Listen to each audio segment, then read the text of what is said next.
हम लोग आज देश का जो आज़ादी का और उत्साह और उमंग का माहौल है उसके बारे में कुछ समीक्षा करना चाहते हैं।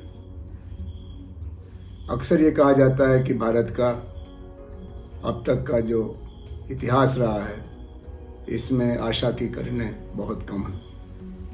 मैं इससे सहमत नहीं।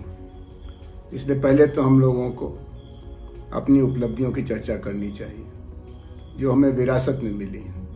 इसके लिए एक शताब्दी लंबा स्वतंत्रता आंदोलन चला और जिसमें लाखों लोगों ने जेल यात्राएं सही और हजारों लोगों ने कुर्बानियां दी।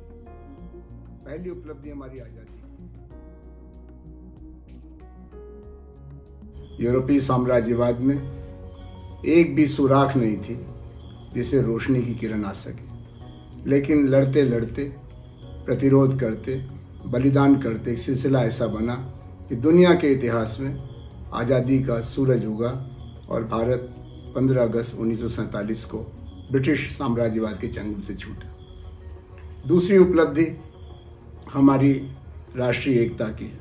भारत जब आज़ाद हुआ तो 562 छोटे छोटे टुकड़ों में अंग्रेज़ों ने देशी रियासतों को भी बना रखा था। नवाब थे, राजा थे, महाराजा थे, जिनका भारतीय राष्ट्रीय आंदोलन या भारत के भविष्य के बारे में एक नकारात्मक योगदान था। वो अंग्रेज़ों के समर्थक थे, अंग्रेज़ों के एक तरह से चौकीदार थे। लेकिन हमने आज़ादी के साथ एक बड़ा हिस्सा भारत और पाकिस्तान के विभाजन के रूप में जरूर खोया,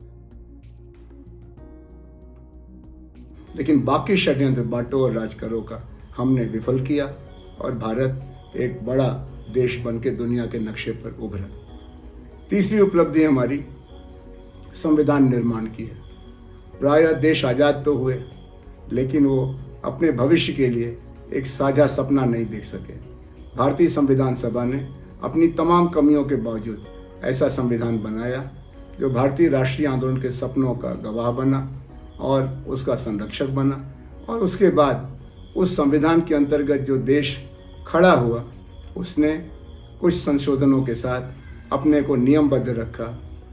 अक्सर विवादों का समाधान संवैधानिक तरीके से होना एक वास्तविकता हो गई। और हमारी चौथी उपलब्धि देश में राजनीतिक दलों को पैदा करने, बनाने, बदलने और उनके जरिए लोकतंत्र को मजबूत करने की एक बड़ी कहानी है। भारत जब आज़ाद हुआ एक बड़ा मंच था भारतीय राष्ट्रीय, उसमें तरह तरह की विचारधाराएं थी।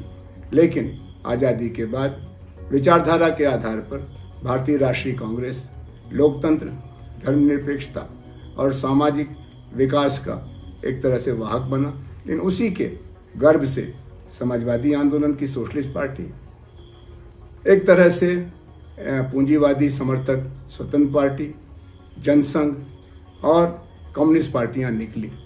आज भारत की संसद में कम से कम 50 दल ऐसे हैं जो छोटे बड़े इलाकों में अपना असर रखते हैं। उनमें से 1-2 सांसदों से लेकर के 300 सांसदों तक दलों से आए हैं। दल निर्माण अपने आप में समाज की एक क्षमता है और उसके बारे में हमें एक तरह का संतोष भाव होना चाहिए।